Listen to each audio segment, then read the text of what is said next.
Capítulo 17. 25º dia, segunda-feira, ao 28º dia, quinta-feira. O dia amanheceu com o céu limpo, temperatura na casa dos 15 graus, pouco vento e um sol agradável. Alex foi até o quarto de hóspede e bateu na porta. Nada, nenhum sinal. Insistiu e chamou o nome do seu convidado. Sem respostas. Resolveu forçar o trinco da porta e a surpresa veio em seguida. Miguel não estava mais ali. A cama arrumada trazia sobre si um bilhete. Querido Alex, muito obrigado por me acolher em sua casa, ceder suas roupas e permitir comer do seu alimento. Obrigado pelo banho e pela estadia. Não pude lhe esperar acordar devido a um compromisso urgente nesta manhã. Sei que compreenderá. Nas primeiras horas do dia de quinta-feira, estaremos reunidos para dar continuidade aos estudos. Não esqueça de comprar ração para o peludo. Ele não vai aguentar ficar mais um dia sem comer. Até breve. Que homem estranho. Ele é quem está mudando minha vida, quem se entrega de corpo e alma para me passar a palavra de Deus e ainda por cima vem me agradecer por essas coisinhas tão simples. Isso que eu chamo de humildade. Só que esse negócio de ser tão radical com as coisas do mundo, poxa, que negócio chato. E agora, o que eu vou fazer hoje? Nem Miguel, nem Júlia. Acho que... vou fazer isso.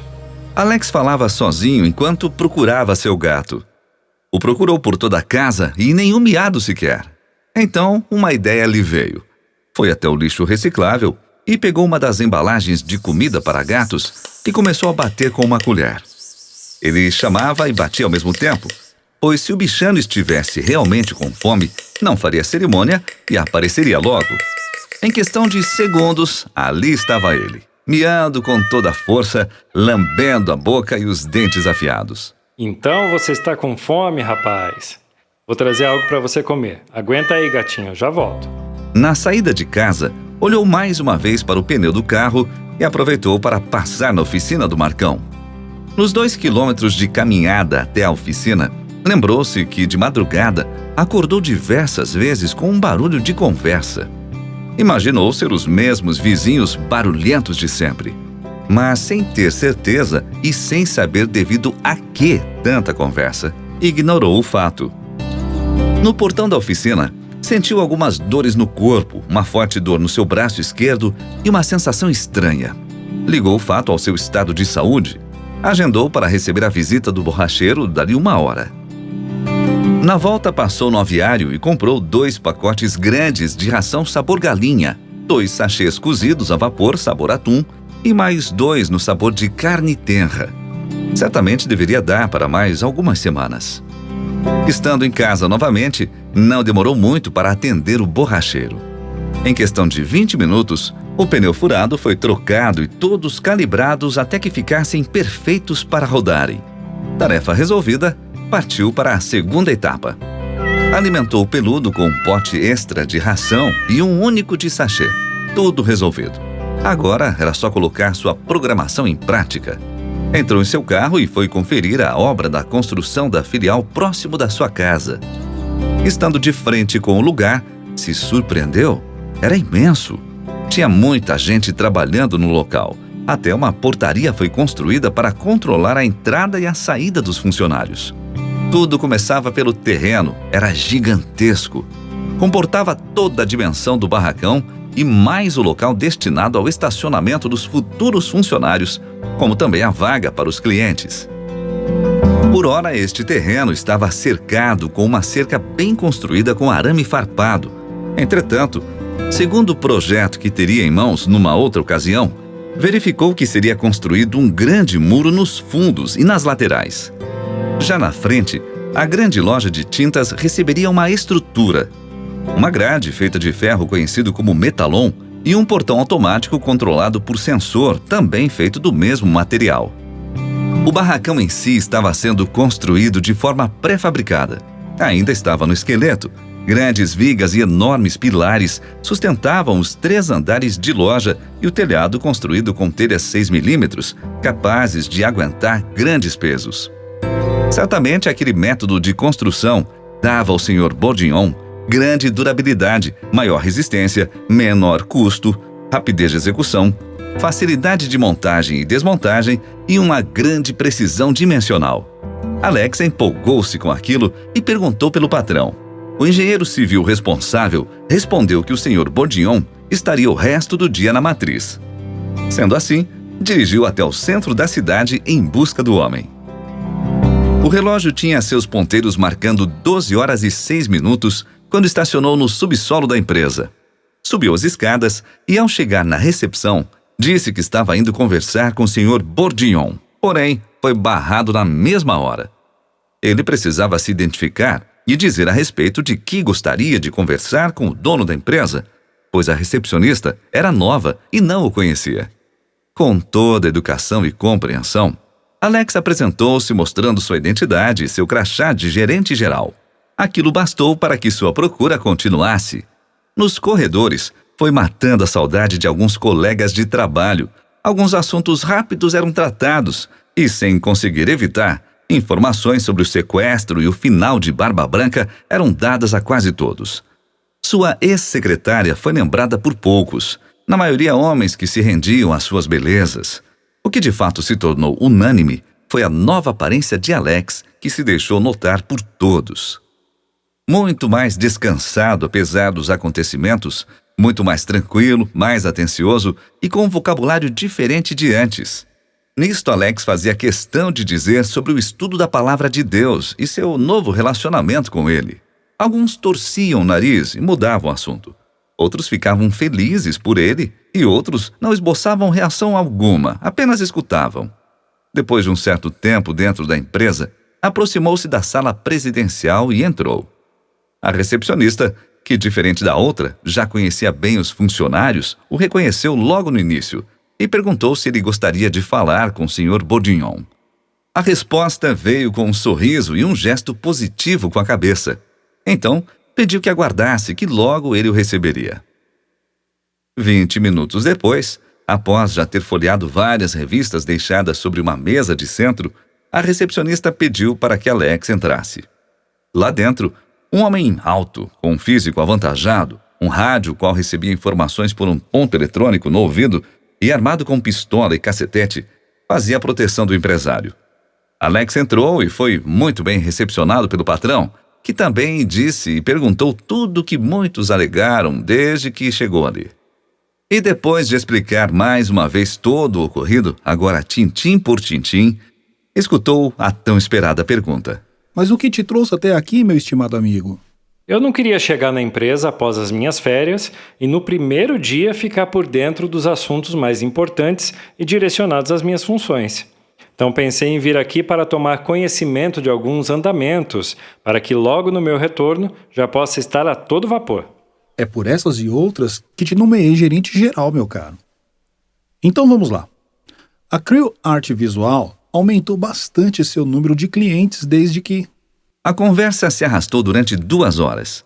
Temas como a construção da filial, os projetos em que Alex estava inserido, situações internas e uma possível transferência dele para a nova loja foram questionados e respondidos pelo empresário. Tudo correu sem preocupações até uma altura da conversa.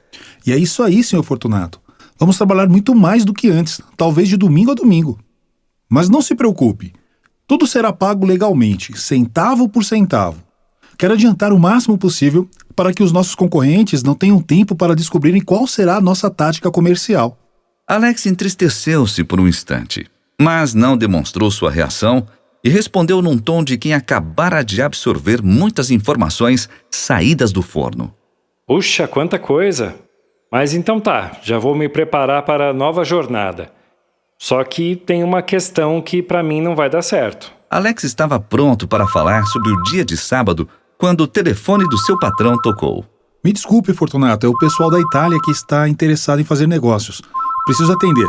Depois conversamos sobre o que não daria certo para você. Até mais. E atendendo o telefonema internacional. Tchau, bom pomeriggio! Como está?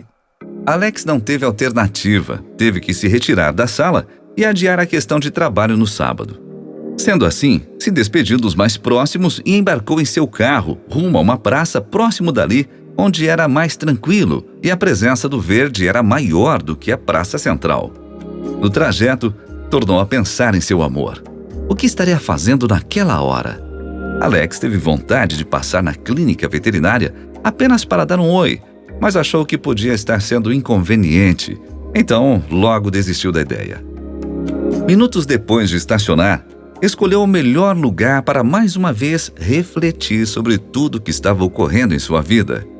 Suas filhas, sua vizinha, seu trabalho, seu amigo mendigo, tudo, absolutamente tudo que julgava ser importante, merecia um pouco mais de reflexão. Assim, de frente para uma fonte, permaneceu sentado num banco por um bom tempo. Num certo momento, quando seus pensamentos se intensificavam, dando maior concentração a seu raciocínio, um homem sentou ao seu lado esquerdo, sem que percebesse de imediato. Apenas depois de ser cutucado é que notou sua presença. Era um homem bem vestido, de boa aparência, que respirava rapidamente. Alex olhou atentamente para ver o que ele queria e notou que não estava suado, ou seja, sua respiração não era por causa do cansaço, mas sim por estar nervoso devido a alguma coisa. Está tudo bem com você? Posso ajudá-lo? Perguntou Alex, franzindo a testa. Um silêncio, seguido de um olhar penetrante, se fez. Aquele homem estava trêmulo e olhava para todo canto repetidas vezes. Alex começou a ficar preocupado. Algo não estava normal. Insistiu na pergunta. Posso ajudá-lo em alguma coisa? Quero conversar com você. Pois bem, diga, colega. Não sou seu colega. Muito pelo contrário. Estou aqui para acertar uma conta.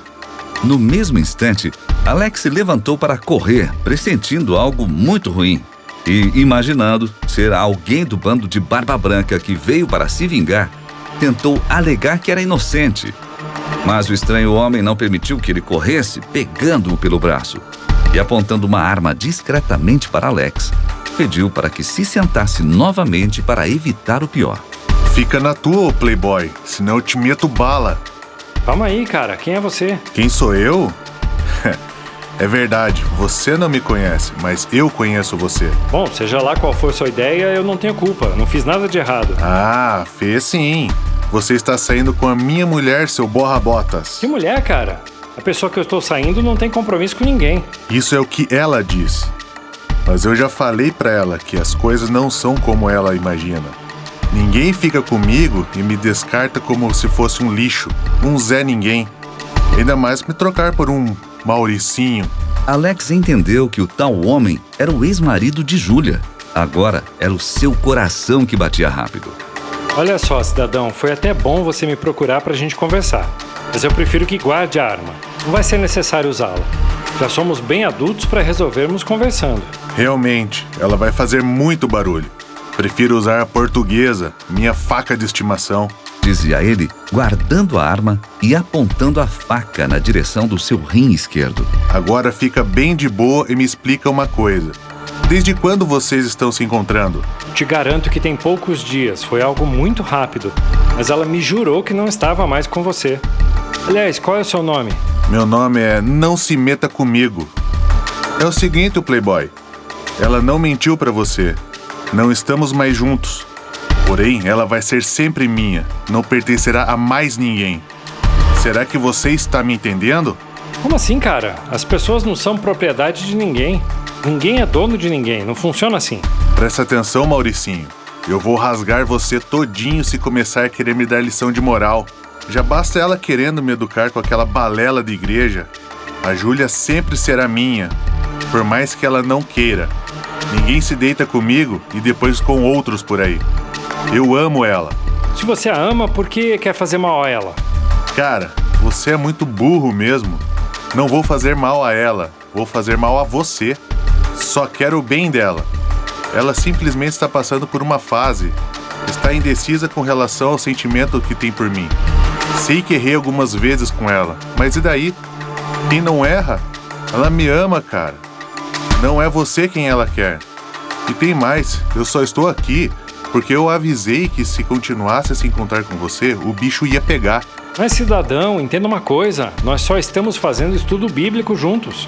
O nervoso homem encostou a faca na lateral de Alex e disse: Você acha que eu sou idiota? Eu larguei meu emprego e desde então venho a observar vocês todos os dias. Você acha que eu já não vi vocês se beijando? Que não vi vocês juntos ontem, passeando no bosque de mãos dadas? Aquilo foi a gota d'água. Era pra tudo acabar ontem mesmo, mas aquele banana, cheirador de cola, veio com um papo estranho, dizendo que não se sentiu bem em fazer o serviço, que algo mais forte que ele fez com que ele tivesse vontade de sair correndo, sei lá, coisa de drogado. É isso que dá a pedir coisas pra noiado, pra usuários de crack. Então foi você quem mandou aquele rapaz até a gente ontem? Você queria que ele nos roubasse e depois me matasse pra parecer que eu havia reagido ao assalto? Não falei que você é fraco pra entender as coisas? Se eu matar você, ela jamais irá me perdoar, pois está caidona por você. A minha intenção era fazer um teatro. Ele iria feri-lo e eu a salvaria. Levaria você para um hospital e então ela perceberia que eu ainda amo. Mas não deu nada certo. E Miguel? Você acha que ele permitiria toda essa cena sem fazer nada? E Miguel, cara? Não tinha Miguel nenhum. Estavam só vocês dois lá. Mas espera um pouco. Realmente você devia estar um pouco longe e já estava ficando escuro. Mas aquele jovem estava colado em nós.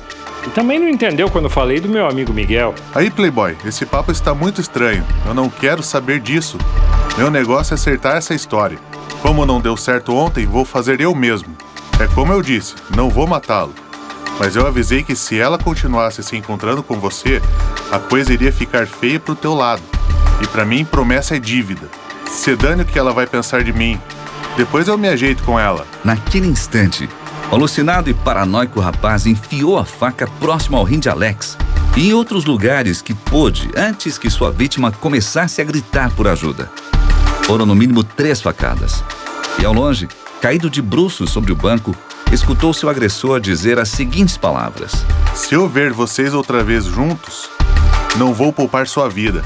Novamente, Alex viu aquela forte luz e junto com ela a dor das facadas. As dores que acompanhavam a claridade também vieram. Insistentemente, o esforçado jovem tentou abrir os olhos, mas a luz era tão intensa que sua vista foi ofuscada pela claridade. Não conseguia ver nada. Debilitado e esticado sobre o banco, Alex notou que a luz foi diminuindo aos poucos e seus olhos acostumando-se à luz do ambiente. Então, vagarosamente, foi abrindo os olhos até que voltasse a enxergar novamente. As pessoas passavam por ele como se não estivesse ali. Alex gritava de dor e por socorro, mas sua voz teimava em sair de sua boca. O esforço era enorme, mas nenhum ruído vocal era pronunciado. Percebendo o estranho abandono, levantou-se com muito custo e tentou correr até um policial que estava parado a 100 metros dele. E mais uma vez surpreendeu-se. Suas pernas não obedeciam sua vontade. Queria correr, mas não conseguia. Dava passos curtos e lentos por mais força que fizesse. Não tinha velocidade alguma. Sua lateral esquerda estava sangrando de forma expressiva e doendo muito. E mesmo estando naquele estado, as pessoas o ignoravam. Alex chegou até o policial e pediu para que o levasse para um hospital. A resposta foi mais estranha do que tudo até ali. Calma, rapaz. Sente-se aqui. Essas feridas irão cicatrizar logo. Fume um cigarro, relaxe um pouco. Você está muito tenso. O espanto foi geral. Não era aquilo que Alex esperava de um homem treinado para servir o povo. Será que ele estava o confundindo com um marginal que fora esfaqueado? Senhor, por favor, eu não sou bandido.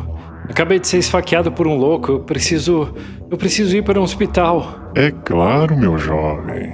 Mas antes fume um cigarro. Tenho certeza que lhe fará bem. Percebendo que o policial não o socorreria se não fumasse, cedeu à insistência e pegou o cigarro oferecido. Alex fumou 1, 2, 3 cigarros rapidamente.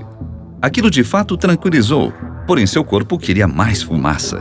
Sendo assim, acendeu mais 1, mais 2 e foi tragando um atrás do outro enquanto o policial o observava silenciosamente. O chão já estava forrado de xepa, de bituca de cigarro. Alex já fumara mais de 30 e não se sentia saciado, pelo contrário, sua vontade aumentava a cada trago. Naquele momento, o policial começou a sorrir baixinho e sarcasticamente.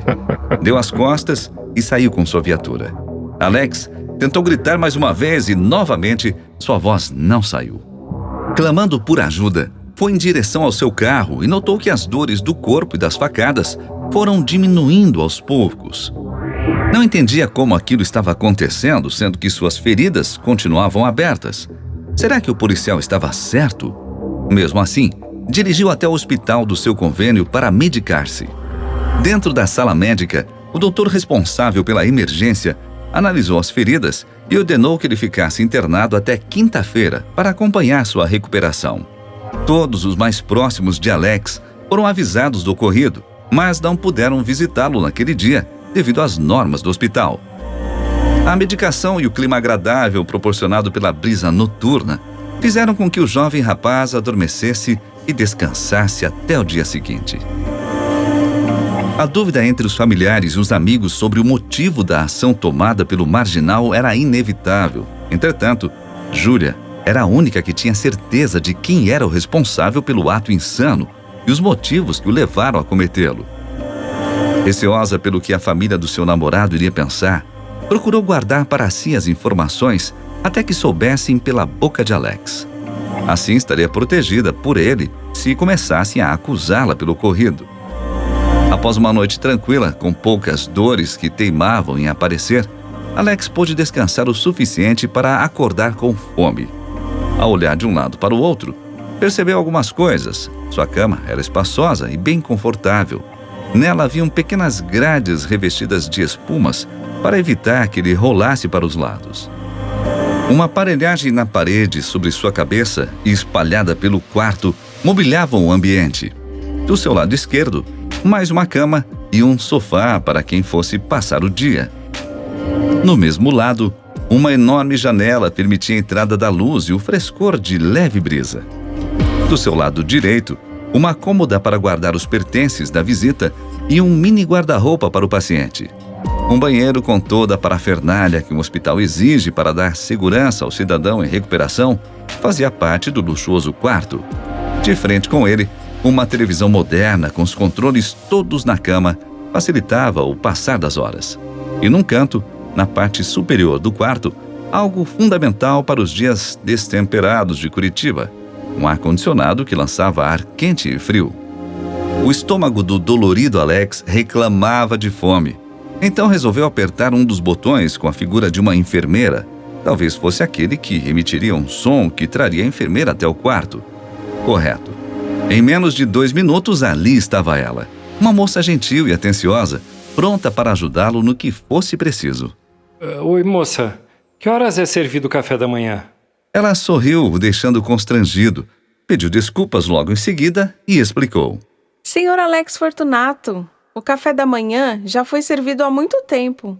O sol já está quase se pondo. Daqui a 1 hora serviremos a janta. Nossa, eu dormi todo esse tempo? Caramba! E minha família, veio alguém me ver?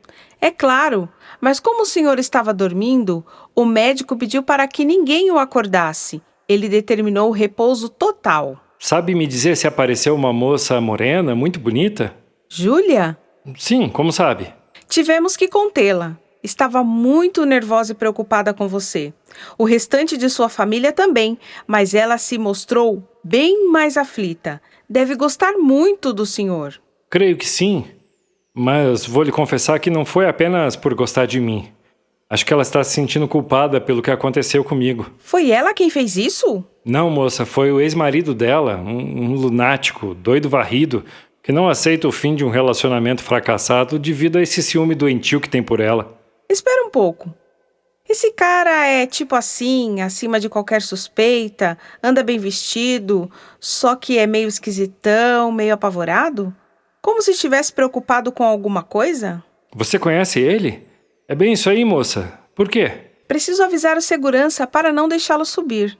Ele está na frente do hospital, perto da área reservada para fumantes, e já perguntou do senhor e dessa Júlia. Após aquelas palavras, a enfermeira saiu e fez o que disse. Deixou o encarregado dos seguranças avisado sobre o ex-marido de Júlia. A mensagem foi espalhada para todos os subordinados de todos os horários. Aquela terça-feira mal foi notada por Alex. Passou tão rápido que, quando se deu conta, os programas da madrugada já começavam a rodar na televisão. As dores iam e vinham, não o deixavam mais como antes. A diferença era que Alex estava se esforçando cada vez mais para permanecer com os olhos abertos no aparecer da luz misteriosa. E estava funcionando. Por detrás dela, ele agora enxergava uma imagem totalmente borrada, embaçada, distorcida, como se estivesse olhando para um dia ensolarado, estando embaixo de uma piscina. Mas ainda a luz o incomodava, e as dores também. Fora o brilho da televisão, o único brilho mais intenso era de um rádio-relógio antigo que marcava 4 da manhã.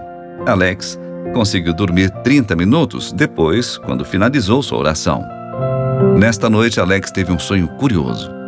Sonhou que estava num lugar onde não conseguia ver nada que estivesse longe devido a um branco muito intenso.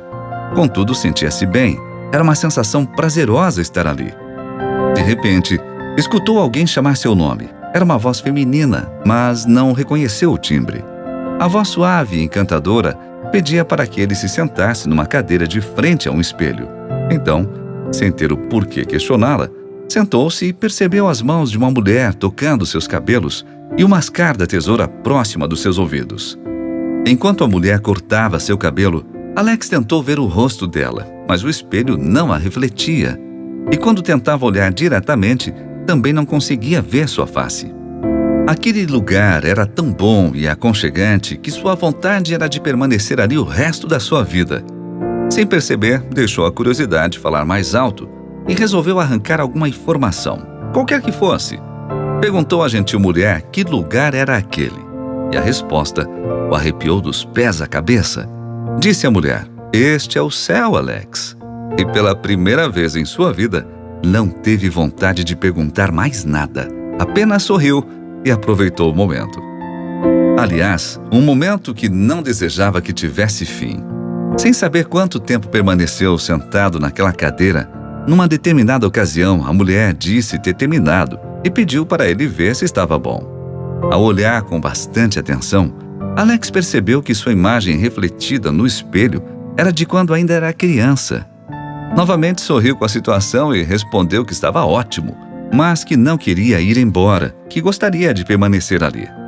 A mulher agachou-se e sussurrou em seu ouvido: "Fique tranquilo, aqui é o seu lugar. Um dia você voltará." Como num filme, a frase ecoou por todos os lados, até que se ouviu uma voz forte e firme dizendo o seu nome. Alguém o chamava. E quando se deu conta, estava diante de um homem o qual também não conseguia ver o rosto, apenas do peito para baixo. Ele vestia uma túnica branca de linho fino e muito brilhante. No seu ventre, um cinto de pano azul com detalhes em branco estava amarrado. Alex imediatamente ligou as coisas. Aquele só podia ser Jesus. Então, aquele homem disse seu nome novamente e, o chamando de filho, estendeu as mãos e entregou uma coroa, dizendo: "Pegue, filho, ela é sua." Alex se ajoelhou, baixou a cabeça e respondeu que não a merecia, que não era digno dela. Porém, escutou claramente: "Alex, realmente você foi terrível. Mas, por outro lado, você foi muito amoroso. Tome, pegue, ela pertence a você." Naquele instante, Alex acordou assustado com a enfermeira que acendera a luz para medicá-lo. O rádio-relógio marcava 4h32 da manhã. Ironicamente, sorriu, pois pensava que várias horas haviam se passado devido ao sonho que teve. Porém, sabia que apenas pouco mais de 2 minutos verdadeiramente tinham transcorrido. A insônia se alojou em sua cama. Pensando em tudo que havia sonhado, não conseguiu dormir tão cedo. Apenas quando os primeiros raios de sol começaram a partir as nuvens cinzas de Curitiba é que adormeceu. No Campina do Siqueira, a madrugada não foi muito diferente. Dona Maria acordou assustada e correu até o quarto das meninas para ver do que se tratava. Emily estava sentada na cama e aos prantos. Laura, sem entender, tentava acalmar a irmã. Com a chegada da avó, tudo se esclareceu. Emily relatou ter tido um pesadelo horrível. Nele, sua irmã encontrava-se amarrada, enquanto ela era atormentada por seres do mal. "Eu vi, vovó. Ele estava parado em pé, na porta do quarto." ficava de braços cruzados e apenas me olhando. Ele era o chefe de todos os outros que estavam aqui dentro. De quem você está falando, Emily? Estou falando do coisa ruim, vovó. Eu vi. Ele tinha chifre e era muito feio. O quarto estava muito quente, como se fosse no inferno. E os outros que eram iguais a ele, só que menores, ficavam me cutucando. Ali dizia ela, apontando para o canto do quarto. tinha uma mesa dessas, de bater nas bolinhas com os paus compridos. Como assim, Emily? Que negócio de bolinha que você está falando? Estou falando daquele jogo que tem que pôr as bolinhas no buraco com um pau. Maria sorriu e ajudou na explicação. Sei do que está falando. Ali tinha uma mesa de sinuca. É isso? Isso mesmo, vovó. Só que a mesa era enorme e os buracos que caem as bolinhas também eram. A Laura estava amarrada perto de um dos buracos e um daqueles diabinhos ficava ameaçando jogá-la para dentro. Foi horrível, vovó. Eu não podia me mexer. Tinha que olhar aquilo tudo sem poder fazer nada para ajudar minha irmã. Tentei gritar a frase que a senhora me ensinou: o sangue de Jesus tem poder, mas minha voz não saía. E quando isso acontecia, eles riam na minha cara e me mordiam na mão. Não sei explicar direito, mas parece que eu não estava dormindo. Eu tenho a impressão de que eu estava acordada. Finalmente, quando eu consegui gritar, tudo sumiu e logo a senhora apareceu. Fique calma, já acabou. Mas quero explicar uma coisa para vocês duas. A nossa mente capta várias imagens e sons ao longo do dia. E quando vamos dormir, pode acontecer daquilo se transformar em um sonho ou pesadelo. O inimigo de Deus jamais pode nos obrigar a sonhar com ele. Isto que aconteceu com você, Emily, foi devido a alguma coisa que você viu ou escutou, que sua mente acabou guardando. Pelo tipo de pesadelo que teve, possivelmente tenha relação ao episódio do sequestro de sua irmã, pois todos nós sofremos com aquilo e fomos impactados com o momento. Então é muito importante que vocês tomem cuidado com o que vem na televisão, com o que ouvem no rádio, com as coisas que falam por aí, pois tudo é armazenado no subconsciente e quando vamos dormir, ele joga para o consciente e então temos esses sonhos ruins ou bons, dependendo do que se tenha vivido no dia. Alcance-me a sua Bíblia. Quero ler uma passagem que nos ensina como devemos agir no dia a dia. Escutem isso que está escrito em Filipenses, capítulo 4, versículo 8. Quanto ao mais, irmãos, tudo o que é verdadeiro, tudo o que é honesto, tudo o que é justo, tudo o que é puro, tudo o que é amável, tudo o que é de boa fama. Se há alguma virtude e se há algum louvor, nisso pensai. Conseguiram entender? Este texto está ensinando que devemos pensar em coisas boas, em coisas que irão fazer bem para nós. Ainda meio sonolenta, Laura perguntou: Se o diabo não pode entrar em nossos sonhos, se somos tentados por ele a fazer coisas ruins, então ele pode saber o que pensamos, e aí sim fazer a gente pecar? O inimigo conhece a fraqueza de cada um, pois ele é um estudioso da natureza humana, desde que Adão e Eva foram criados. Mas conforme o primeiro livro de Reis, capítulo 8, verso 39, ele não pode saber o que pensamos. Deixa eu procurar, vovó. Perguntou Emily. Claro, querida. Com uma demora totalmente compreensiva, achou que procurava e leu o seguinte: 1 Reis 8:39. Ouve tu, então, nos céus, assento de tua habitação, e perdoa, e age, e dá a cada um conforme a todos seus caminhos, e segundo vires o seu coração, porque só tu conheces o coração de todos os filhos dos homens. Puxa vida, vovó, não entendi. Nem eu. Disse Laura, torcendo o nariz e coçando a cabeça. Nesse texto, o rei Salomão estava fazendo uma oração a Deus e disse que apenas ele, que somente Deus, conhece o coração de todos os seus filhos, mais ninguém. E uma outra passagem que sei de cabeça diz assim: Porventura não esquadrinhará Deus isso? pois ele sabe os segredos do coração. Isto está registrado em Salmos, capítulo 44, versículo 21. Ou seja, meus amores, o inimigo não sabe o que pensamos. Somente Deus é conhecedor do que vai em nosso coração. Mas, vovó, se ele não sabe o que pensamos, como somos tentados por ele, vovó? Perguntou Emily com uma certa insistência. É como eu já disse, ele estuda cada um de nós. Então ele pode tentar adivinhar o que estamos pensando. Apenas tentar adivinhar através de um gesto que fazemos, um olhar com uma intenção diferente ou outra coisa do tipo, e assim caímos em pecado. Isto quer dizer que quando ele descobre nosso ponto fraco, seremos tentados fortemente naquilo, sempre que estivermos longe de Deus? Perguntou a pequena Laura. Você disse tudo, Laura. É exatamente isso. O inimigo é covarde e irá nos tentar em nossos pontos fracos. Mas quanto a isso, deixe-me mostrar o que a Bíblia nos ensina. Querem ver? Está aqui em Tiago. Tiago, capítulo 4, versículos 7 a 8. Fala assim: Sujeitai-vos, pois, a Deus, resisti ao diabo e ele fugirá de vós. Chegai-vos a Deus e ele se chegará a vós. Alimpai as mãos, pecadores, e vós, de duplo ânimo, purificai os corações. Isto quer dizer que quanto mais estivermos próximos de Deus, mais força teremos para resistir às tentações do diabo.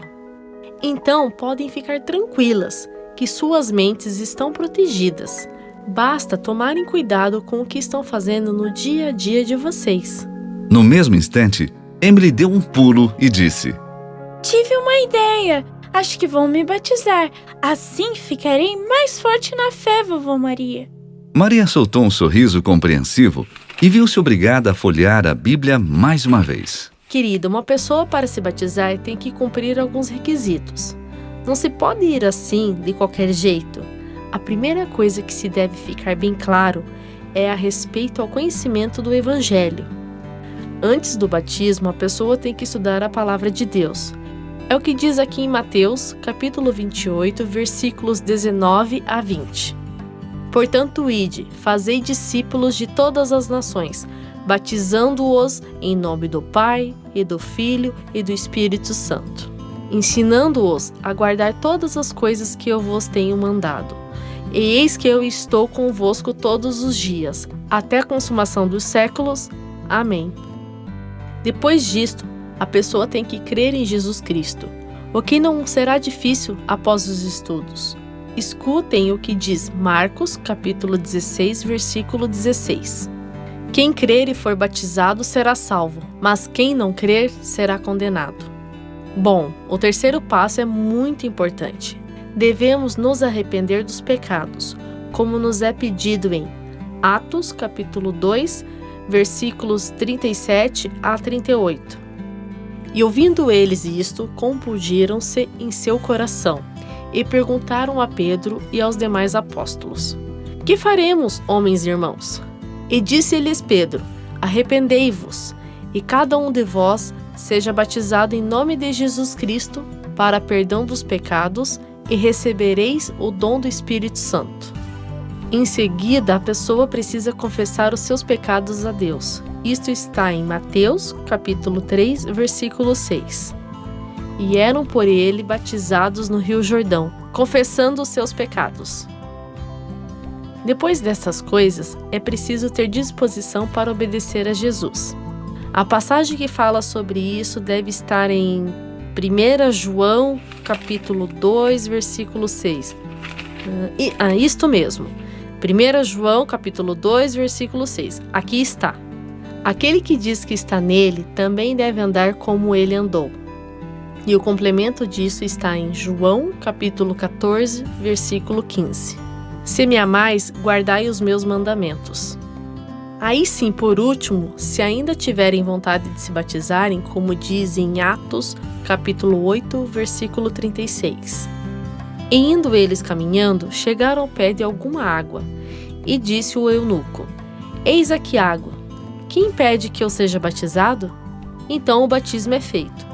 Sei que parece um pouco confuso, mas na verdade é bem simples e muito tranquilo de se cumprir esses requisitos. Só que ainda vocês são muito crianças. Além do mais, vocês já deram o primeiro passo, que determina que a criança seja apresentada ao Senhor. Vocês lembram desse dia? Claro! Exclamou Laura. A mamãe e o papai até discutiram neste dia. Nosso pai queria que a gente fosse batizada na igreja católica, mas a mamãe disse que não era certo aquele tipo de batismo. Aí eles brigaram. Mas aonde é que diz na Bíblia, vovó, que a criança deve ser apresentada? Está em Lucas, capítulo 2, versículos 22 a 24, que fala sobre o dia em que Jesus foi apresentado. Lá diz assim: E cumprindo-se os dias da purificação dela, segundo a lei de Moisés, o levaram a Jerusalém para o apresentarem ao Senhor. E vejam só, Jesus só se batizou quando já era um adulto bem sabido. É assim que deve ser feito, meninas. Então tenham calma e podem voltar a dormir agora, que o dia logo vai amanhecer e se seu pai estiver acordado, enfim poderemos conversar com ele para sabermos do ocorrido. Estamos entendidas? Sim! Mas acho melhor nós dormirmos com a senhora hoje, só por permissão, vovozinha querida. Disse Emily, apertando as bochechas da velhinha. Naquela manhã de quarta-feira, sem que tivessem combinado o encontro, estavam todos na frente do hospital esperando Alex acordar. Emily, Laura e Maria chegaram por último e aguardaram num dos bancos de espera debaixo de uma sombra. Dona Helena, mãe de Alex, preferiu ficar na recepção assistindo televisão. Júlia ficou na mesma sala que Helena, porém mais afastada para evitar perguntas fora de hora. Felipe, seu amigo do restaurante, juntou-se a Maria e as meninas quando soube quem eram. Aproveitou para falar sobre os filhotinhos da Naná, notícia que motivou as meninas ainda mais. O mecânico Marcos optou por ficar olhando os carros do estacionamento. Ficava circulando lentamente com atenção nos conhecidos do acidentado, caso fossem chamados. Do outro lado da rua, numa lanchonete, os amigos de farra de Alex faziam o que mais lhes dava prazer. Bebiam enquanto ninguém os chamava para subir até o quarto para visitá-lo.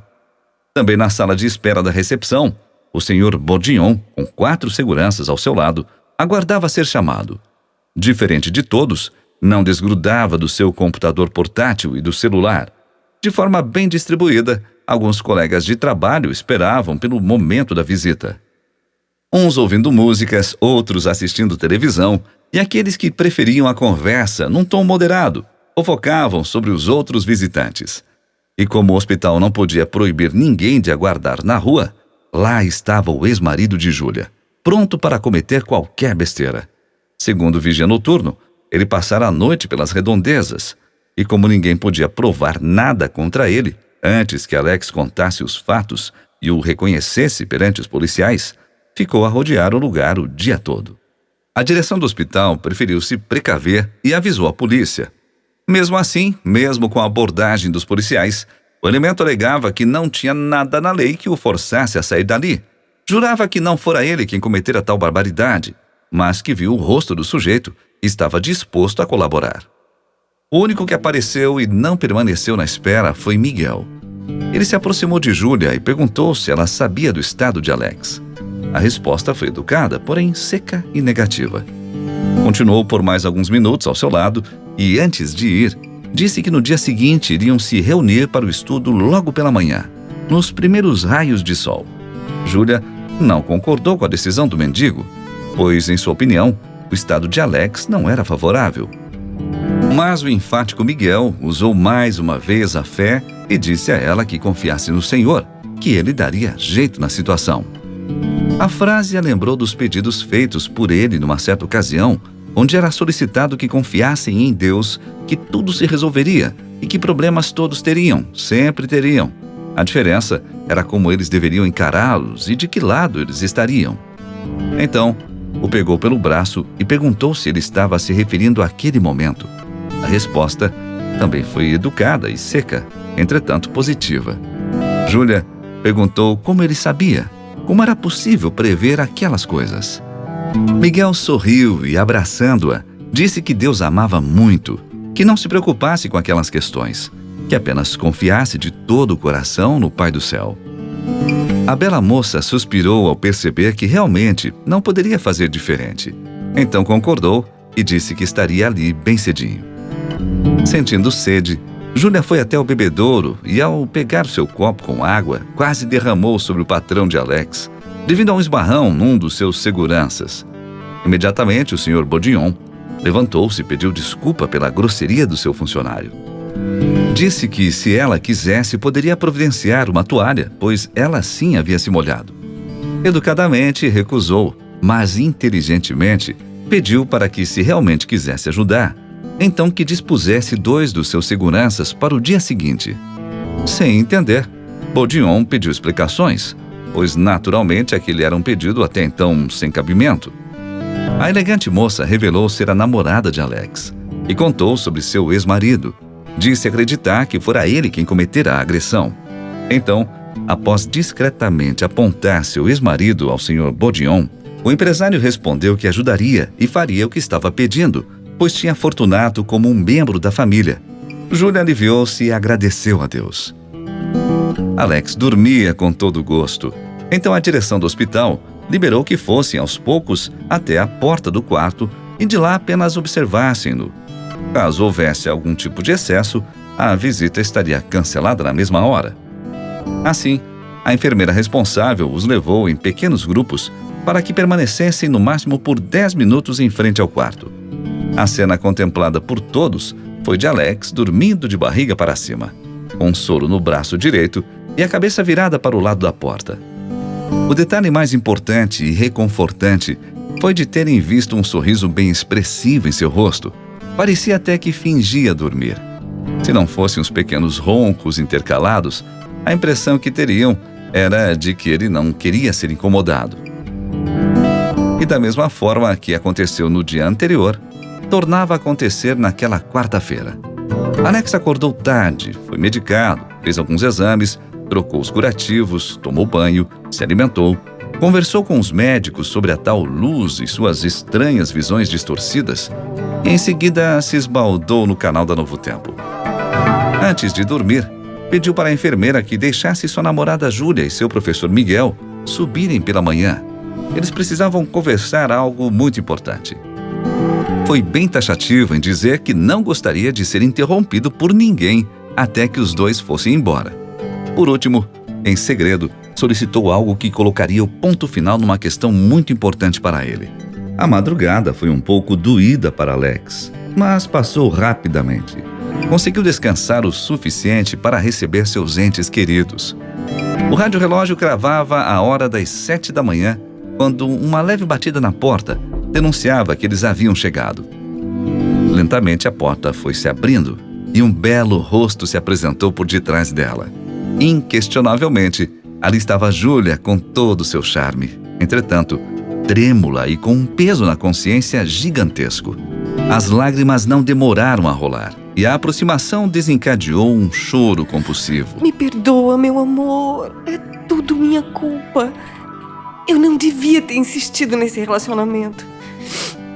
Eu já havia sido avisada que alguma coisa poderia acontecer com você ou comigo, mas jamais imaginei que ele teria coragem. Foi ele, não foi? Alex pediu para que Júlia se acalmasse, que todo aquele nervosismo não era necessário, pois estava bem. Explicou que não ocorrera nada sério, que nenhum órgão fora perfurado e que logo estaria recuperado. E ao final, disse: Foi, mas fique tranquila, Júlia. A vida irá cobrá-lo. Não somos nós a dar o troco. Devemos manter nossas mãos limpas. Se a justiça do homem se calar, tenha certeza que a de Deus virá no tempo certo. Com aquilo, Júlia foi trocando a tristeza pela felicidade em revê-lo. Logo atrás, Miguel, com seu sorriso inseparável, chegava para saudá-lo. Que a paz do Senhor esteja contigo, filho. Assim, o ambiente tenso e pesaroso foi tomando uma forma descontraída à medida que a conversa era conduzida. Alex explicou como tudo aconteceu e, mais uma vez, pediu para que as providências não fossem tomadas motivadas pelo sentimento, e sim pela razão. E depois de estarem cientes dos fatos, Miguel disse que o tempo seria bem reduzido. Portanto, seria bom recapitular o estudo passado e dar sequência no que programara para aquele dia. Então, algumas passagens foram relembradas e avivadas na memória, até que Alex resolveu questionar. Mas, mestre, Deus é perfeito e nós somos cheios de falhas. Ou seja, como que o Criador deseja que nós, seres imperfeitos, façamos parte de uma igreja física cheia de problemas? Querido, realmente dentro de uma igreja pode ser encontrado todo tipo de pessoa. Amável, com problemas de relacionamento, sincera, que se endivida, que pega emprestado e não paga, que faz fofoca. E de fato isso não é bom. Mesmo assim é necessário que se frequente. Pois é como eu já disse. É lá que as pessoas são encorajadas a permanecerem firmes na espera de Jesus. É importante estar em Cristo para que tudo se faça novo. Como Cristo nos faz novas criaturas se continuamos pecadores? Excelente pergunta. Vocês se lembram de Efésios, capítulo 5, versículo 23? Porque o marido é a cabeça da mulher, como também Cristo é a cabeça da igreja, sendo ele próprio o Salvador do corpo. Jesus é o Salvador e jamais teve vergonha ou receio de se misturar com a sua igreja defeituosa. Escutem o que diz em Mateus, capítulo 9, versículos de 10 a 12. E aconteceu que, estando ele em casa, sentado à mesa, chegaram muitos publicanos e pecadores, e sentaram-se juntamente com Jesus e seus discípulos. E os fariseus, vendo isto, disseram aos seus discípulos: Por que come o vosso mestre com os publicanos e pecadores? Jesus, porém, ouvindo, disse-lhes: Não necessitam de médico os sãos, mas sim os doentes. Conseguem entender? Jesus está dizendo que se vocês têm problemas, se são inconstantes, fazem promessas que não conseguem cumprir, então que façam parte da sua igreja, como membros do seu corpo, pois ele dará forças para crescerem e se desenvolvendo novas criaturas. Somente assim vocês irão aprender lições com seus irmãos de fé. Coisas do tipo como perdoar e ser perdoado, ser humilde, respeitar a sabedoria do mais velho. É neste processo que os adultos aprendem a ser mais pacientes com os jovens. Entendam que viver fora da igreja é achar que um membro pode viver amputado do corpo. Não tem como. Falando nisso, nesta importante união, quero exemplificar da seguinte forma. Júlia, você conheceu Alex e depois de algum tempo começaram a namorar. Com o convívio de vocês, automaticamente o conhecimento entre vocês foi se aprofundando. Passaram a descobrir o que agrada ao outro e também o que não agrada. A afinidade vai aumentando. Começam a fazer tudo juntos, estudos, brincadeiras, passeios, diversões. Começam a perceber que a vida torna-se bem melhor em ter um ao lado do outro. No decorrer das coisas, concluem que se amam, ao ponto de não quererem mais se separarem. Então reúnem amigos, familiares e se casam. É uma boa ideia, disse Alex olhando para Júlia, com um sorriso misturado com uma careta de dor. Com Jesus acontece o mesmo, meus queridos. Vocês são apresentados a Ele no momento certo, ainda quando são crianças. Com o passar do tempo, vocês começam a estudar a palavra sagrada e aprendem muito mais sobre os seus ensinos e percebem que a vida de vocês começa a mudar. Tudo é melhor agora que estão conhecendo Jesus a fundo. Vocês não têm o desejo de voltar atrás. Pelo contrário, querem passar a vida inteira ao lado de Cristo. Então, o que vocês fazem? Reúnem os amigos, os familiares e são batizados. Amados, o batismo é o casamento com Jesus Cristo e é um importante passo para a salvação. Entendo, pastor. Mas eu já fui batizado quando era criança, só que em outra igreja. Me permitam citar o texto de Marcos, capítulo 16, versículo 16. Quem crer e for batizado será salvo, mas quem não crer será condenado. Este texto é bem claro, Alex. A Bíblia está ensinando que um dos requisitos para o batismo é crer no Senhor Jesus. Será que quando você ainda era bebê, você já acreditava em Deus? Alex não respondeu e seguiu ouvindo atentamente. Em Atos, capítulo 2, versículo 38 diz assim: E disse-lhes Pedro: Arrependei-vos e cada um de vós seja batizado em nome de Jesus Cristo, para perdão dos pecados, e recebereis o dom do Espírito Santo. Ou seja, é necessário se arrepender dos pecados antes de se batizarem. Quantos pecados você cometeu quando era um bebê? E em que dia você se arrependeu para ser batizado? Filho querido, uma criança recém-nascida ou muito nova não possui idade ou discernimento espiritual para entender a realidade. Então, não pode ser batizada. Faz sentido. Mas se uma pessoa tem que se arrepender dos seus pecados, por que Jesus foi batizado se ele nunca pecou? Ele não precisava ser salvo. Disse Júlia, fazendo um cafuné na cabeça do seu namorado. Você disse bem, Jesus nunca pecou. Em Hebreus, capítulo 4, versículo 15, diz: Porque não temos um sumo sacerdote que não possa compadecer-se das nossas fraquezas, porém, um que, como nós, em tudo foi tentado, mas sem pecado. Jesus foi batizado por uma questão profética, para começar seu ministério. E também para dar o exemplo, querida. E mesmo assim as pessoas teimam em fazer diferente, da forma que julgam melhor. Como assim, mestre? Eu explico. Só que antes preciso dizer que isto tudo tem a ver com a palavra decisão. É muito simples. A Bíblia apresenta apenas dois caminhos, o certo e o errado, o estreito e o largo. A escolha deste caminho é a mais importante decisão a ser tomada na vida de vocês, pois o futuro, a questão da eternidade, dependerá desta escolha. Uma escolha que vocês têm que fazer enquanto há tempo. E o batismo está totalmente ligado a esta escolha. Mas o verdadeiro batismo, que é por imersão, e não por aspersão, que é jogar umas gotinhas na cabeça, e nem por infusão, que é derramar água sobre a cabeça. A pessoa deve afundar, deve imergir, pois o próprio significado da palavra batismo quer dizer isso.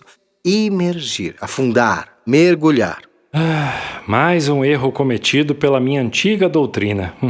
Disse Alex, suspirando e balançando a cabeça negativamente. Mas por que tem que ser assim, seu Miguel? A cerimônia do batismo é de extrema importância, Júlia. Existe um significado tremendo. Em Romanos, capítulo 6, versículos de 3 a 5, diz o seguinte: Ou, porventura, ignorais que todos quanto fomos batizados em Cristo Jesus, fomos batizados na sua morte? Fomos, pois, sepultados com ele pelo batismo na morte, para que, como Cristo foi ressuscitado dentre os mortos pela glória do Pai, assim andemos nós também em novidade de vida. Porque se temos sido unidos a ele na semelhança da sua morte, certamente também o seremos na semelhança da sua ressurreição. Com este texto é fácil concluir que batismo significa morte, sepultamento e ressurreição. Alex fez uma pergunta surpreendente, mostrando que estava com total atenção no estudo. Isto tem alguma coisa em comum com a morte de Cristo, o seu sepultamento e a sua ressurreição? Miguel se alegrou com a pergunta e respondeu. É claro que sim. Entendam uma coisa, meus amados. Quem aceita Jesus no coração deve morrer para o pecado. Deve sepultar os seus pecados e deve ressuscitar para uma vida nova. O estudo bíblico serve para a preparação do batismo. Através dele, vocês começam a agir diferente e, aos poucos, vão deixando as coisas erradas, como o cigarro, o adultério, a bebida, entre outras tantas coisas. Ou seja, cada vez que vocês decidem abandonar estas coisas mundanas, automaticamente vocês estão morrendo para o pecado. Então chegará o dia que não sentirão mais vontade de praticar estes atos pecaminosos. Estarão mortos para ele. E o que se faz com o morto, Alex? Mas que pergunta, mestre. É claro que se enterra, é óbvio. Muito bem. O morto é sepultado. Vocês morreram para o pecado e precisam ser sepultados. Por isso é que a pessoa é submersa nas águas. Ela já morreu e agora está sendo enterrada. Compreendem? E quando ela é puxada do fundo das águas, quando ela ressurge, ela está ressuscitando para uma nova vida. Esta é a cerimônia batismal. Vocês levam todos os pecados até o tanque. E após serem batizados em nome do Pai, do Filho e do Espírito Santo, vocês voltam com um coração totalmente limpo, como se vocês nunca tivessem pecado, começando assim uma nova vida com Jesus. Ouvindo o senhor falar, dizia Júlia, olhando para o seu amado. tenho a impressão de que minha vida foi um grande erro. Fiz coisas que, analisando hoje, com a experiência que eu tenho, foram terríveis. Se eu pudesse voltar no tempo e consertar tudo isso... Minha querida Júlia, eu estou falando justamente disso. Se batizar para recomeçar uma vida nova, longe dos erros e perto da luz de Cristo. Alex, coçando a cabeça, perguntou. Miguel, está tudo muito claro. Mas por que temos que ser batizados em nome do Pai, do Filho e do Espírito Santo? Não poderia ser apenas em nome de Jesus? Excelente pergunta, Alex. O Espírito Santo é aquele quem lhe tira da sarjeta, da ignorância, da dúvida. É aquele que pega você perdido e toca o seu coração. Abre sua mente, te conduz ao conhecimento da palavra, te faz tomar decisões importantes para a sua salvação, lhe tira do pecado e te leva para os braços de Jesus. Alex se arrepiou ao ouvir praticamente o resumo da sua história, mas não falou nada, apenas continuou ouvindo atentamente. Então Jesus recebe você e te justifica pela justiça dele. Intercede por você. Abençoa você diariamente, porque foi ele quem morreu por você. Aí ele te apresenta ao Pai de maneira que um dia você voltará a refletir a imagem e semelhança de Deus. Por isso o batismo é em nome do Pai, do Filho e do Espírito Santo. Tem uma ilustração dentro da Bíblia sobre este contexto do batismo que gostaria que ouvissem. O que vou dizer está em João, capítulo 3, versículos de 1 a 5. E havia entre os fariseus um homem chamado Nicodemos, príncipe dos judeus. Este foi ter de noite com Jesus e disse-lhe: Rabi, bem sabemos que és mestre, vindo de Deus, porque ninguém pode fazer estes sinais que tu fazes se Deus não for com ele. Jesus respondeu e disse-lhe: na verdade te digo que aquele que não nascer de novo não pode ver o reino de Deus. Disse-lhe Nicodemos: como pode um homem nascer sendo velho? Pode, porventura, tornar a entrar no ventre de sua mãe e nascer? Jesus respondeu: na verdade te digo que aquele que não nascer da água e do Espírito não pode entrar no reino de Deus. Alex, com todo ânimo e empolgação, com seu rosto iluminado pela felicidade de aprender sobre a palavra de Deus, disse: Nossa, Jesus foi categórico com Nicodemos, dizendo em outras palavras que se ele não fosse batizado, não entraria no reino de Deus. Isso é muito forte. Mas me surgiu uma dúvida. Muitas pessoas estão sendo batizadas em nome do Pai, do Filho e do Espírito Santo em outras igrejas evangélicas. Estão seguindo praticamente tudo corretamente. Entretanto, continuam a não guardar o dia de sábado, continuam transgredindo a lei de Deus. Ou seja, continuam em pecado, pois pecado é a transgressão da lei. Então eu lhe pergunto, mestre Miguel, isso está certo ou errado? Tem algum valor o batismo dessa pessoa? Uma pessoa que não aceita os 10 mandamentos e se batiza não está em conformidade com a palavra do Senhor. Porém, o batismo não é algo como uma mágica que acontece naquele instante, que irá transformá-la num ser perfeito. A pessoa começa uma vida nova com uma ficha limpa perante Deus, mas ela continua pecadora, pois até que Jesus volte, sua natureza continuará pecaminosa. Mesmo em outra igreja, ela desceu às águas com toda a fé de que a cerimônia do batismo a limpa de toda a imundície do pecado. Deus acolhe a sua fé e Jesus a justifica, mesmo porque não é levado em consideração o tempo de ignorância sobre o sábado. Uma pessoa que sabe sobre o sábado, mas acha conveniente e confortável não guardá-lo, e mesmo assim se batiza, não morreu para o pecado. Ou seja, foi sepultada, viva.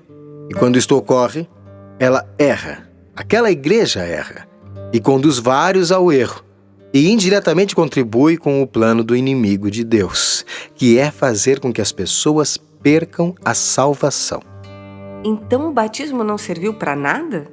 Para quem faz errado conscientemente? Exatamente, filha.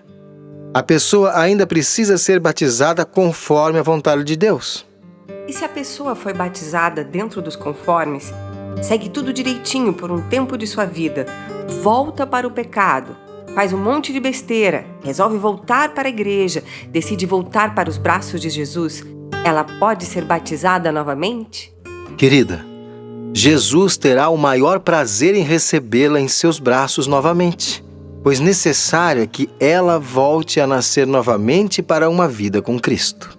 Mestre, então, como entender o que escutei uma vez alguém dizer, o que está em Efésios capítulo 4, versículo 5, que diz: um só Senhor, uma só fé, um só batismo? Boa pergunta. Mas ali não está dizendo no sentido de quantidade, mas sim de que existe apenas um batismo verdadeiro, que é por imersão, e dentro dos requisitos bíblicos. Escutem o que diz em Atos, capítulo 19, versículos de 1 a 5, quando o apóstolo Paulo ensinava em Éfeso. E sucedeu que, enquanto Apolo estava em Corinto, Paulo, tendo passado por todas as regiões superiores, chegou a Éfeso. E achando ali alguns discípulos, disse-lhes: recebestes vós já o Espírito Santo quando crestes? E eles disseram-lhe: nós nem ainda ouvimos que haja Espírito Santo. Perguntou-lhes então: em que sois batizados então? E eles disseram: no batismo de João.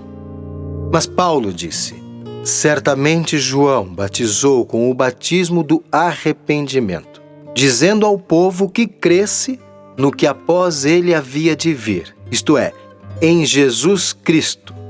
E os que ouviram foram batizados em nome do Senhor Jesus. Ou seja, eles foram rebatizados. Júlia surpreendeu-se com todas aquelas informações. Com Alex não foi diferente. A empolgação estava visível em seus olhos. Estava sendo tudo muito lindo, maravilhoso. Porém, em meio a tantas belas informações, uma deixaria Alex um tanto quanto chateado.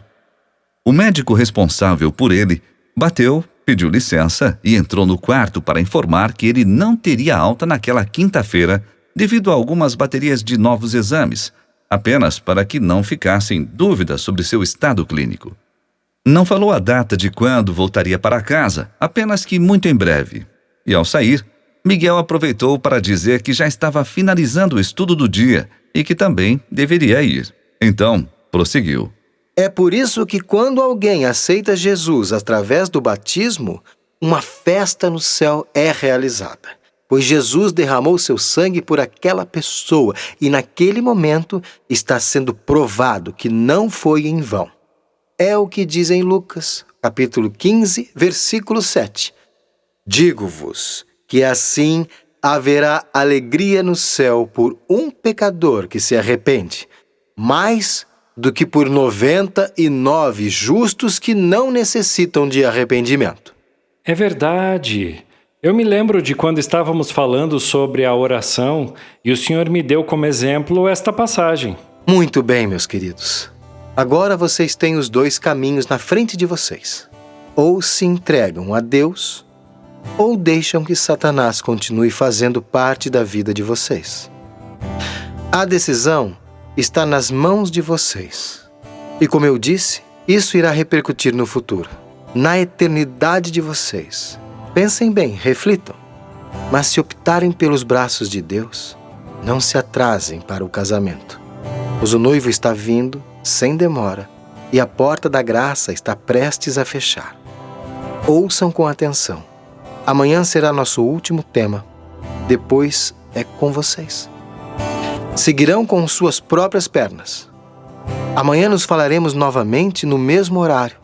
Tchau para quem fica e continuem na presença do Senhor.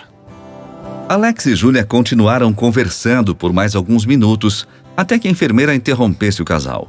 Disse que os conhecidos de Alex estavam chegando e aguardando para vê-lo. Júlia despediu-se com um beijo carinhoso, já que não podia se atirar em seus braços.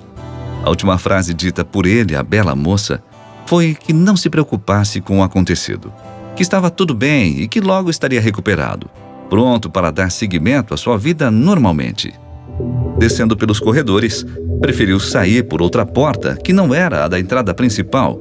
Assim evitaria os supostos olhares dos familiares de Alex e o infeliz encontro com seu ex-marido. Infelizmente, ela não foi totalmente feliz em sua decisão, pois o atento e enlouquecido ex-marido a viu saindo rapidamente pelo estacionamento. Então, correndo em sua direção, fez com que Júlia parasse e esperasse seus argumentos. Ô, meu amor, dizia o enciumado rapaz. Que infelicidade com seu amigo. Eu até tentei socorrê-lo quando aquele marginal estava o agredindo, mas ele foi mais rápido e ao me ver saiu correndo feito uma bala. A quem você quer enganar, seu louco? Eu sei que foi você. Claro que não. Eu ainda tentei ajudá-lo, mas ele não quis a minha ajuda. E se ele falou que fui eu, então não é digno de confiança, pois está mentindo para você. Começando a chorar de raiva pelas barbaridades que estava ouvindo, disse: Eu te conheço, seu safado maníaco. Seu ciúme passou dos limites. Você acha que eu vou acreditar em você depois do que você me falou lá em casa? Depois das ameaças que fez se eu continuasse o vendo? Conta outra. E agora me deixe ir, senão eu vou chamar a polícia. Disse tentando passar por ele. Porém, o forte rapaz a agarrou pelo braço, a fazendo gritar por socorro. No mesmo instante, para sua sorte, o patrão de Alex estava chegando para visitá-lo e presenciou a cena. Lembrando-se do favor que lhe devia, mandou 2 dos seus seguranças para conter o rapaz enfurecido. A mobilização foi rápida e eficaz. O senhor Bourdignon não teve dúvidas. Ligou para a polícia e pediu para que levassem o sujeito. Com a chegada da polícia, todo o caso foi esmiuçado. As partes foram ouvidas e constatou-se que o ex-marido de Júlia era culpado e devia ser preso por tentativa de homicídio. Futuramente, se soube que o rapaz pegou 3 anos e 6 meses de prisão em regime fechado por tentar matar Alex. O casal mais uma vez pôde suspirar aliviado e novamente lembraram-se das palavras do velho mendigo: confiem em Deus e tudo se resolverá. Após a saída dos policiais do quarto, Alex recebeu Maria, Emily e Laura. E se não fosse a pouca agilidade que ainda restava na avó para deter as meninas, elas teriam pulado sobre ele, fazendo com que ficasse mais alguns dias por ali. A alegria das crianças contagiou o lugar. Tudo ficou mais belo com os sorrisos distribuídos por Emily e Laura. Maria não levara um belo sorriso, mas toda a fé de que tudo não passara de um grande susto e que seu genro logo poderia sair dali. Depois de contar como tudo aconteceu e pedir para que não culpasse Júlia, Alex ouviu das meninas que haviam escolhido um filhotinho da Naná no dia anterior, após terem saído do hospital e pego uma carona com Felipe. Ouviu a exigência de Laura ao solicitar que voltasse para casa logo e a pergunta de Emily de quando estariam novamente juntos como uma família.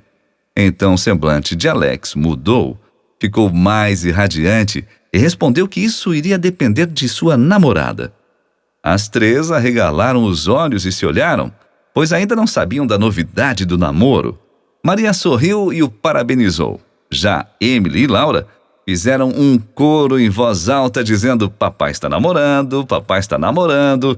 Situação que fez com que a idosa Maria tampasse a boca das duas e pedisse silêncio, pois estavam num hospital e não em casa. O pai babão, derretido com a ingenuidade infantil de suas filhas, disse que além do cachorrinho que iriam ganhar, um novo hóspede já as aguardava em casa, um gatinho chamado Peludo. E finalizando, pediu para que elas dessem um beijo nele e depois fossem chamar a avó Helena, que já havia sido avisada de que seria a próxima a vê-lo. Assim foi feito. Despediu-se das meninas e de Maria e rapidamente pôde contemplar o rosto de preocupação de sua mãe. Helena estava aflita, mesmo com os médicos garantindo que Alex estava muito bem e quase recebendo alta.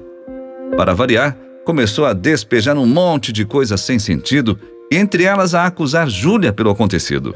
Alex foi obrigado a explicar tudo novamente. E foi isso que fez com todos que passaram por ali. E tranquilizou sua mãe, dizendo que tudo estava bem e praticamente resolvido. Ainda um pouco impaciente, sua mãe disse que rezou várias vezes o terço, pedindo para que a Virgem Maria o livrasse do mal. Mas Alex foi ágil e logo mudou de assunto, para evitar uma situação desagradável. Depois de algum tempo, o próximo a subir até o quarto foi o Sr. Bourdillon. A visita dele foi a mais rápida. Disse que a empresa estava pronta para suprir qualquer necessidade que tivesse. Contou como foi que conheceu sua namorada e relatou sobre a abordagem realizada contra o ex-marido de Júlia. Alex agradeceu várias vezes pela gentileza e prometeu retribuir de alguma forma dentro de suas limitações. Seu patrão brincou ao comentar que Alex precisava se benzer, pois estava numa maré de azar das grandes, mal saía de uma e caía noutra. Porém, imediatamente ouviu de seu funcionário que nada era por acaso e que Deus tinha tudo sob controle. Bourdillon franziu a testa e, para evitar ouvir qualquer coisa que fosse sobre religião, disse que tinha uma reunião marcada e precisava ir. Minutos depois da saída de seu patrão, o próximo a entrar foi seu amigo Felipe, que aproveitara a sua folga para vê-lo com mais tempo. A conversa foi descontraída e cheia de mensagens positivas. O assunto do estudo com Miguel não podia ficar de fora. Alex contou tudo e mais um pouco. Disse até que estava prestes a descobrir algo que mudaria muita coisa no relacionamento com o saudoso Miguel. E mesmo com seu amigo o torturando amistosamente, não adiantou nada, apenas disse que ele iria se surpreender com a notícia. Aproveitou também para agradecer a carona dada às suas filhas e sua sogra. No mesmo embalo, Felipe disse que em breve o cachorrinho escolhido por Emily e Laura estaria com elas, dividindo espaço com o Peludo. O tempo passou, Felipe foi embora e a troca de pessoas se deu até o término do horário de visita. Alex recebeu todos que ali estavam e cansou-se de explicar sobre o ocorrido e dizer que a situação não era como todos estavam imaginando, que ele estava super bem e prestes a sair do hospital rumo à sua vida normal. Agradeceu um por um na medida do possível, pois as dores ainda o incomodavam, de modo que ele não podia prever a hora que as sentiria, o que ocasionava algumas caretas e desconfortos durante a conversa com seus visitantes. Ao estar sozinho, Alex pôde agradecer a Deus pela vida e pelas bênçãos derramadas sobre ele. Na verdade, fez sua oração de forma que nem notou sua enfermeira e seu médico entrarem e saírem do quarto. Tamanha era sua concentração. A paz e a alegria contagiaram seu coração. Um bem-estar tomou conta de seu corpo, proporcionando uma leveza fora do comum. Era como se pudesse flutuar pelo quarto. Era como se pudesse sentir os últimos raios de sol, como se fossem músicas instrumentais ressoando em seus ouvidos.